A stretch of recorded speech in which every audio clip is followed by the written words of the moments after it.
Hi, I'm Karen Tax from the I Am Way with a video blog on how to audaciously ask for more from your employees without burning them out. Are you hesitating asking for more from your employees? Whether that's more work, more engagement, more accountability, maybe more sanity, because asking for more would mean creating more stress in already stressful situations. And you don't want to make things worse, but things really do need to change.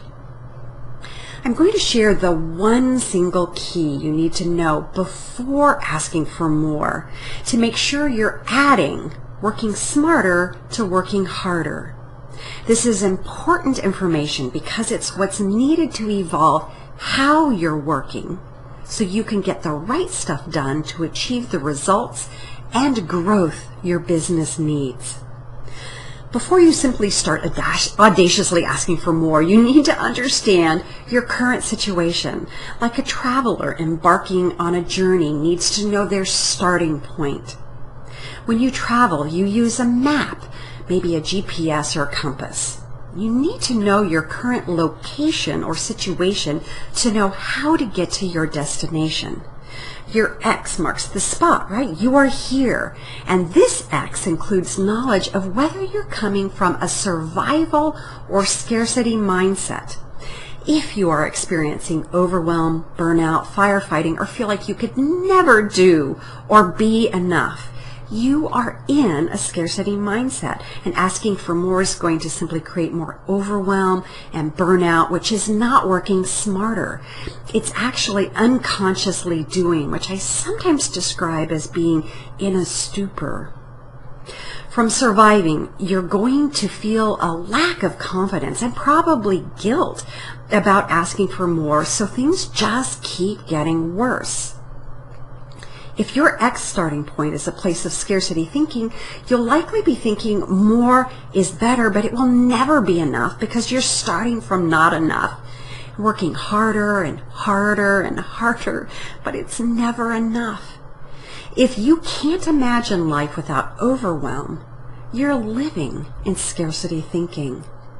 You can audaciously and confidently ask for more and not create burnout, and I'm going to describe to you how in a series of follow-up videos.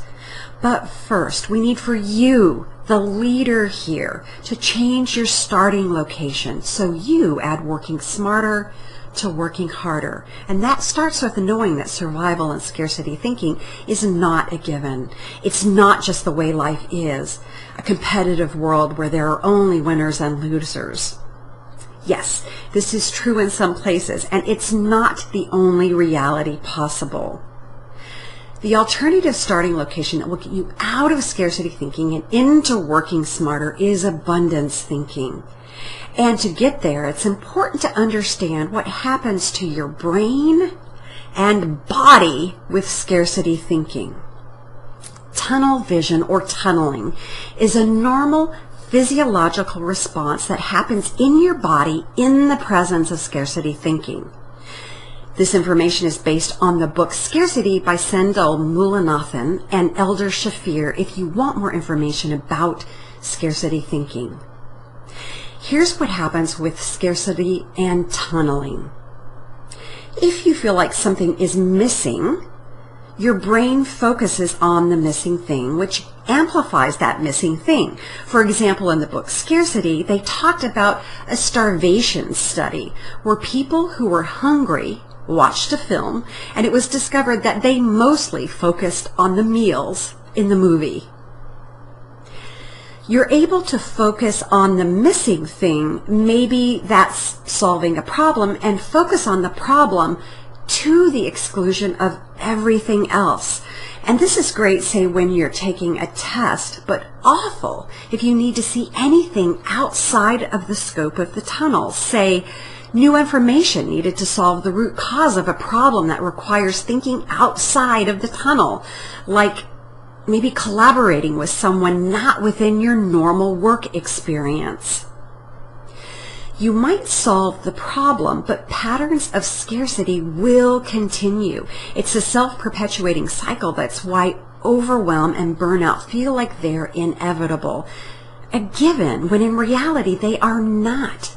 They are actually a symptom of scarcity thinking. The key to understand is that when you're in survival mode, in scarcity thinking, it makes you less capable, according to the authors of Scarcity. And I would add that it also makes you less confident about asking for more.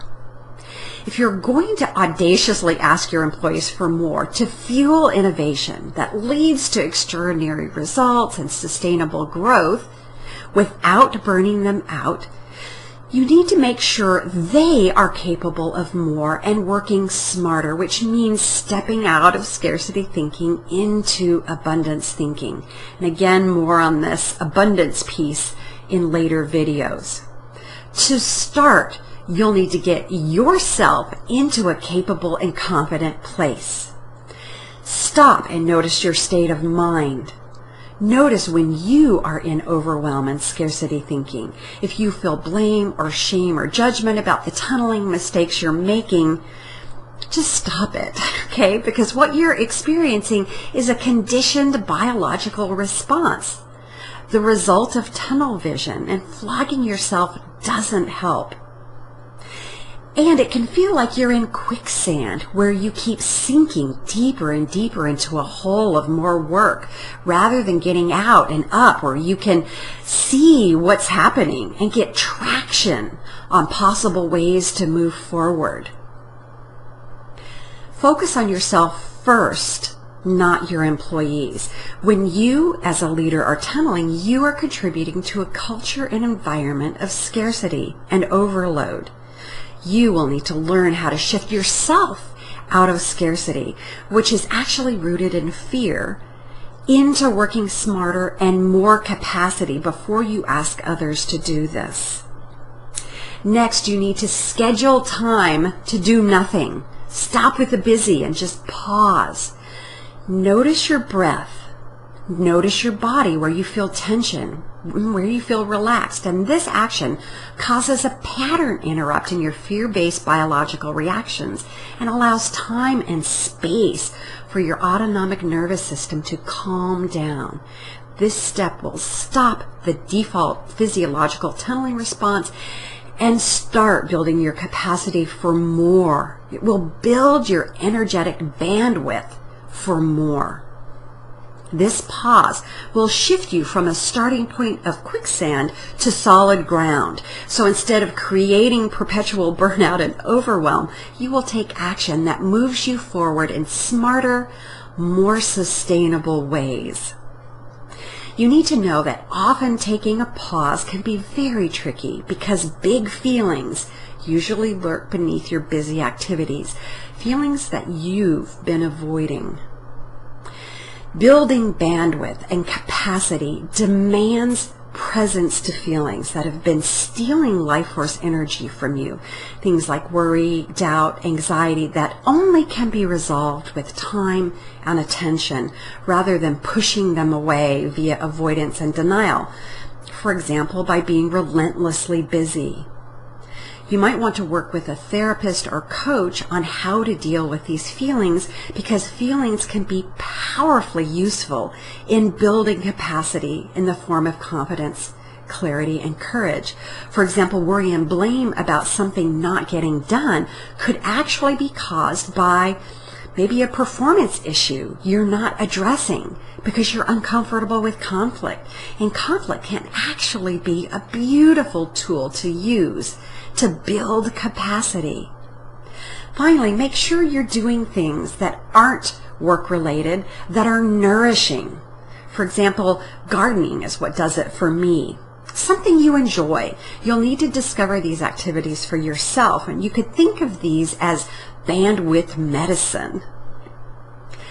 Bottom line, notice tunnel vision.